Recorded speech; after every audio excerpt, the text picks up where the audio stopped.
for the win. It's good! Pokuševski takes flight as SGA plays through the contact, banks it in on the foul.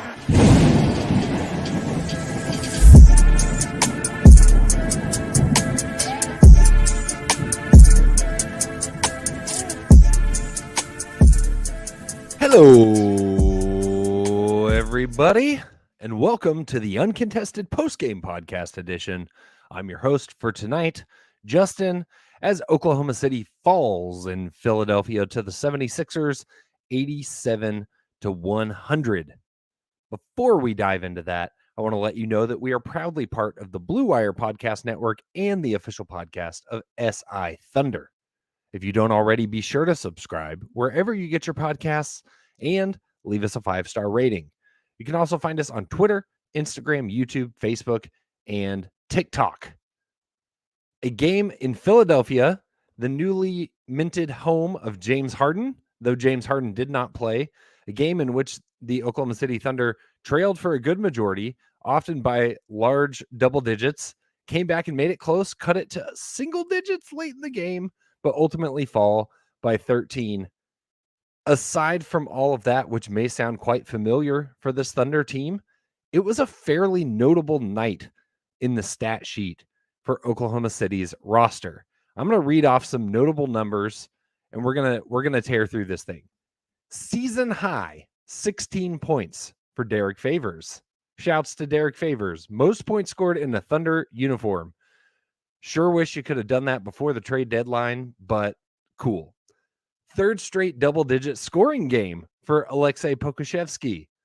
Fourth double-double of the season for Darius Baisley. The first NBA minutes for Lindy the third. The first minutes for Isaiah Roby since January 2nd. And last, but absolutely not least, the first NBA basket for Vít Krejci. That's a lot of milestones. So we're gonna roll this back to the top. 16 points for Derrick Favors. A very impressive night, not just scoring for Favors. In addition to 16 points, he had 9 rebounds, 1 steal, and 3 blocks. Those 3 blocks are notable because he's matched up against the incredible Joel Embiid, who's having a fantastic season for Philly. Will be very interesting to see if he can be the first teammate since Nick Collison to get along with James Harden. We'll find out more on that in coming weeks. But Embiid, a 25-point stat line, 19 rebounds. He had a double-double in the first quarter. However, 8 of 25 shooting for Joel Embiid, 1 of 7 from behind the arc. Derrick Favors had a hand in that. Derrick Favors has at times looked like a sack of meat trotting around the basketball court for the Thunder this season. Has looked like he probably belonged more in like a second-tier Russian boxing league than he does on an NBA floor. Has not looked like an actual NBA contributor for a good chunk of this season. Tonight, he looked solid. He held his own on both ends of the floor. He looked like a competent NBA player. 28 minutes for Favors tonight, which is third most on the Thunder in terms of minutes. Is this a sign of things to come? Is Derrick Favors going to be this year's Moses Brown? That's an unfair comparison to Derrick Favors, but is he going to be the player that suddenly gets more minutes, kind of gets some empty calories on the stat sheet every night? Joseph Dieterman in the chat, he didn't want to get traded. Maybe. Well, he certainly played that up on the court. I think that it'll be interesting to see, does Favors have anything left in the tank? Because before tonight, I'm not sure. And I don't know if that changes from one game, but a nice performance from Derrick Favors for OKC. The next guy I mentioned, third straight double-digit scoring game for Poku. Poku haters, mute the pod. Because Aleksej, wow, I almost called him Alex. Be a nice nickname. Aleksej Pokuševski gave me life tonight. He was fun. He was making smart plays. He had some nice breakaway dunks. He had some good passes. He shoots 7 of 11 from the floor tonight for his 15 points, 6 boards, 1 assist. Poku, over the last 3 games, is shooting above 50% total while scoring 15, 18, and 12 across those games. This could be attributed to the G League stint. This could be attributed to him kind of like reintegrating into NBA rhythm. Who knows? This could be contributed to like a really nice dinner that he had that he's still just riding a high from. But Poku has looked solid for 3 games, and that is notable because I want to see it in consistent bunches. That's what I want to see out of these young guys on OKC's roster. Not can you give me one good game? Can you give me 3, 5, 7? Can you contribute on a nightly basis? And so it's encouraging to see a nice stretch from Poku and not just a nice game or even a nice quarter like we've seen from Poku in the past. His physical attributes still just jump off the page. Like he just glides. The analogies from Chris Fisher and Michael Cage tonight, I tweeted them on the account, but on one dunk, Chris Fisher said, he's like a little plane that just takes off. And, that doesn't really have the same ring to it as Air Congo. Later, Michael Cage called him a hang glider. I think it's a fitting description when you watch Poku go in for a dunk. A hang glider, it's just so gentle, just steady, kind of floats through the air, a little bit delicate. That's Poku. He also got burned on multiple baseline drives. His defense is still not there. He still has a number of flaws, but he's also still younger than a number of potential lottery picks in the upcoming draft. And that's where we have to remind ourselves of where Poku's at in his development timeline. Yes, he's been in the league for a couple years now.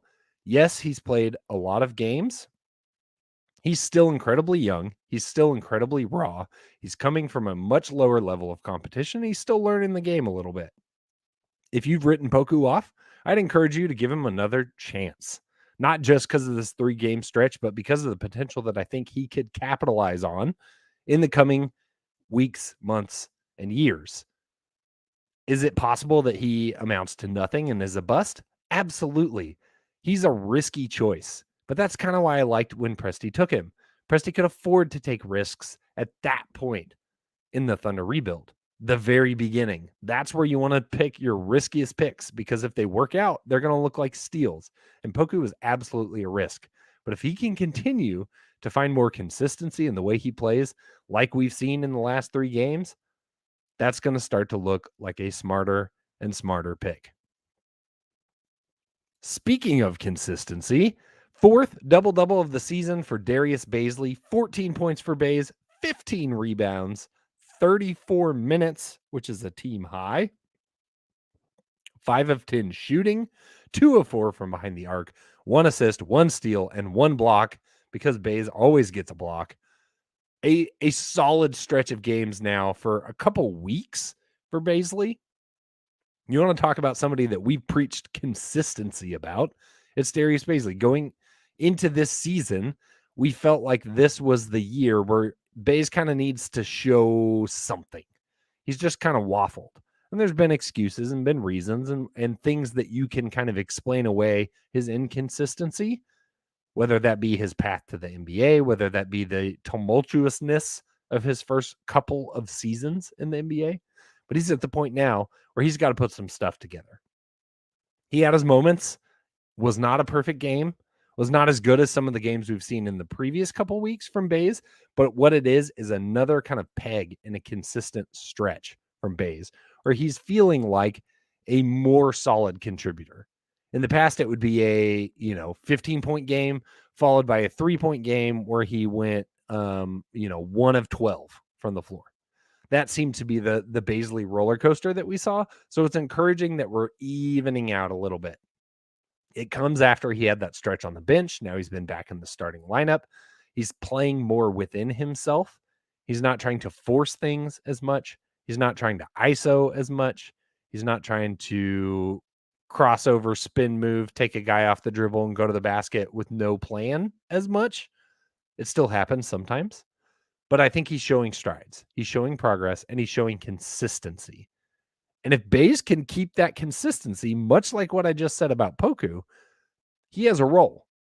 if he can understand what that role is and play within it, he has an opportunity to stay on this Thunder team. Otherwise, I'm not so sure. Lindy Waters, first NBA minutes tonight. Lindy Waters, I should say, first NBA minute. He officially logs 1 minute with a big fat offer across the stat sheet. Daignault said pregame that Lindy Waters can light it up. He's a streaky shooter. He wanted to see him out on the floor. I guess technically he saw him out on the floor. He did not play much at all. He was kind of getting subbed in a couple times late in the game just for his offense. When the Thunder went on defense, Daignault subbed him out. Can't read too much into it. I do not have high expectations for Lindy Waters. And I promise it's not just because I'm an OU fan, but I'm skeptical of his ability to be a long-term NBA player. I think the Thunder are doing due diligence, roster exploration, bringing more guys through the system to tank, if you want to think about it that way. I don't know. I'm not super high on his long-term potential, but it'll be interesting to watch. It gives us something to watch as the Thunder inevitably lose more games. It's fun to have kind of new prospects to evaluate, new parts of the roster to explore. Isaiah Roby's first minutes since January 2nd. And he looked like booty. 12 minutes for Roby, 2 points, 1 of 4 shooting, 2 steals, and 2 turnovers. Roby looked uncomfortable. He had some sloppy passes. He just didn't look like he was in game-ready form tonight. To be expected. I mean, Roby's never been like incredible and have not played in over a month. It's to be expected. It will be interesting again to see like what does the rotation look like moving forward. 12 minutes for Roby tonight is the third lowest ahead of Lindy Waters and Vit Krejci. So it's not like he's getting a massive amount of minutes, but does he continue to get those minutes on this Thunder team? You know, Diakite is not here anymore. Akpala was waived. Is that an opportunity for Roby to get some minutes down the stretch? Is that intentional because of lottery reasons? Lots of things that we can contemplate on that front. And then the last of the notables, the first NBA minutes for Vit Krejci. You got to feel good about this. It's been a long time coming since the Thunder acquired Krejci in the draft. 9 minutes tonight, 4 points, 2 of 3 shooting, 0 of 1 from behind the 3, and 2 assists. Krejci, coming off that ACL injury, had played a number of games for the Blue this season before suffering an ankle injury, which set him back. So it's been a long time coming to see Krejci on the floor in an NBA uniform, getting to play and getting to score and put the ball in the basket. I forgot how like lanky he is. 6'8", 195. That's like what I looked like in high school. The proportions are a little different now, a little bit fatter now, but for the most part, he's got a very intriguing frame and an intriguing skill set. If you've watched any of him on the Blue or even seen the highlights, there's potential there. I'm very excited to see him get more burn on the Thunder. Tonight was a nice little preview. He had a nice breakaway dunk. In the chat, we've got Joseph saying Bay's replacement. That's interesting. Somewhat similar frame, little bit different skill set. It could be interesting to see how the Thunder utilize Vit moving forward. But regardless, just from like a heartwarming, feel-good perspective, you got to feel good about having Vit out on the court and kind of getting a first actual chance to see what he can do in the NBA. Not a notable, but we must talk about our favorite masked man, Luguentz Dort. 15 points tonight, 6 of 17 shooting, 1 of 5 from behind the arc, 2 of 2 from the line, 4 rebounds, 1 assist, and 1 turnover. Lou Dort has stepped up in Shea's absence. Shea being out has provided an opportunity for many guys. The scoring was very balanced tonight. 4 guys scoring in double figures for OKC. But in the past few games before this, Lou Dort had really taken that mantle. So much so that the Thunder won more games right after Shea went out than they'd won all year previously. It's evened out a little bit. The tanking ship has righted. But Lou Dort, I think it's still really impressive what he's able to do in those situations. I think it changes the way that you think about him as a player, what his role is on this team and where he fits in the NBA, aka what he's worth from a contract standpoint. I think he's shown that his ceiling is higher than maybe some thought previously. Does that mean the Thunder are willing to pay him more when it comes contract extension time? Does that mean he's more likely to stay in Oklahoma City to be a firm piece moving forward rather than trying to flip him for assets? I think it could. I think his play has been strong enough that you can make the argument that he's not just a expendable role player who's freakishly good at defense, and maybe he's a more crucial, important part of Thunder 2.0. You can make that argument based off not just his recent play with Shea out, but really kind of recent trends overall. Plus, he just looks freaking cool in the mask. It's hard to not look cool in the mask, but he makes it look real cool. Shout out to Zach Beaker, who had some brilliant photos captured of Masked Dort from the last home game, looking like a super villain, man. And I mean, I'm just saying, James Harden could have played tonight probably, but would you want your first game in your new team to be against Lou Dort? I don't think so. I don't think so. Looking at the rest of the roster, some underwhelming performances from guys like Trey Mann. 2 points from Trey Mann, 1 of 8 shooting, 0 of 4 from behind the arc. Never really looked super comfortable. Had some bad misses early. Had some fantastic step backs and crossovers, as always. Hard to hate on a single game performance from Trey Mann when he's played so well lately. His potential is just through the roof, man. Like his scoring potential, the kid is a walking bucket. His ability to create space is unmatched on this team. Unfortunately, nobody on this team could hit shots tonight. 17.1% as a team from behind the arc, 38.9% from the floor overall. It's not hard to see why they lost this game, even when you look at the 76ers box score, and they only shot 27% from behind the arc. It was definitely not a 3-point contest in Philly tonight. And Trey Mann was definitely part of that. Josh Giddey tonight, 9 points, 7 boards, 5 assists, a well-rounded stat sheet, but not a super exciting game. He had some sloppy turnovers. Matisse Thybulle will do that, especially when he's kind of spying off ball a little bit. 4 turnovers for Giddey tonight. Team high, 15 turnovers overall for the Thunder. Sloppy. Philadelphia is a great defensive team. Give them credit. They're one of the best defensive teams in the NBA. Thybulle was a big part of that. As always, they've got some length that just kind of bothered Giddey. And I think we've seen that a few times now, that if a team's got a good read on the scouting report on Giddey, if they've got some big physical guys that they can kind of use to make him uncomfortable in space, it makes for a little bit sloppier of a Giddey performance. He'll learn. He's a rook. Again, hard to hate on him for a single game performance. And even then it was fairly okay. But not the highest level of play that we've become accustomed to seeing from Josh Giddey.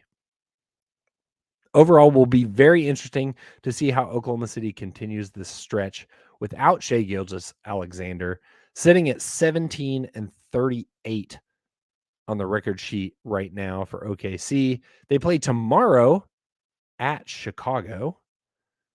Then they turn around on Valentine's Day. They have a date in New York City with the Knicks before Wednesday coming back home against San Antonio, and Thursday against Phoenix.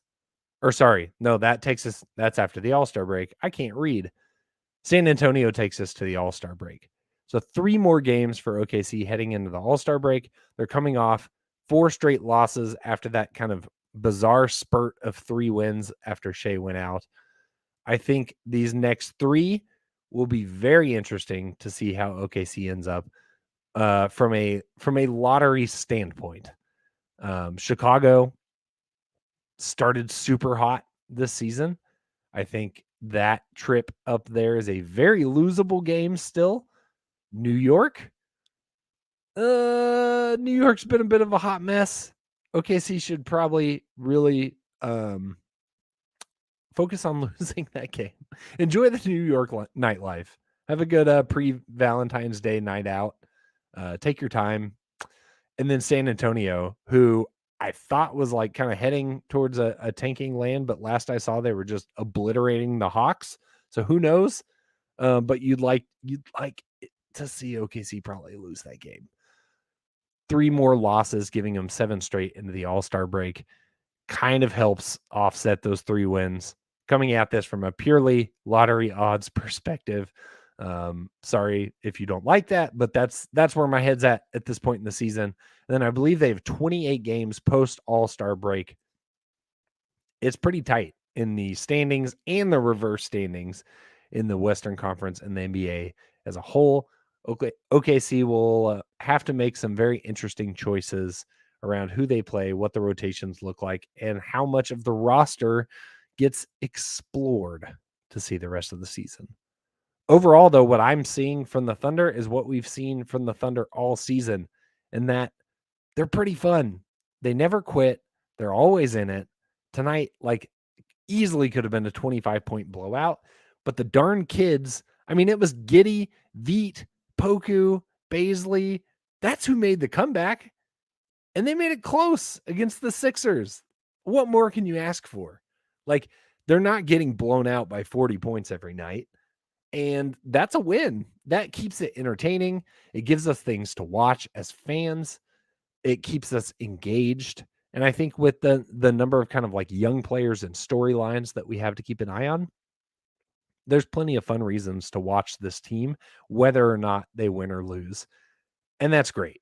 I think a lot of times you can get hung up just looking at a rebuilding or a tanking season, whatever euphemism that you want to use there, and just think like, oh, how can you even watch it? Like, it's such a beatdown. And granted, losing by 70 points to the Grizzlies, that's a beatdown. That's hard to watch. Not very much fun. But if you even look back at these last 4, OKC kept it pretty close in most of them. Toronto got away from them a bit. Golden State was pretty close through most of it. Sacramento was even pretty close through most of it. Tonight, pretty close through most of it. That's a win. That gives us something to watch. And I'm hoping that trend continues. Though it'll be interesting to see. Last year, obviously, Shai Gilgeous-Alexander's plantar fasciitis changed things. Sitting Horford changed things. There's a lot of ugly beatdowns to end the season last year, which put Oklahoma City in the lottery position they were in. Is there an ace up the sleeve this season? Do they need something like that to happen this season to achieve their lottery goals? I'm not sure. It's very interesting to see this team coming out of the trade deadline, not having made any moves.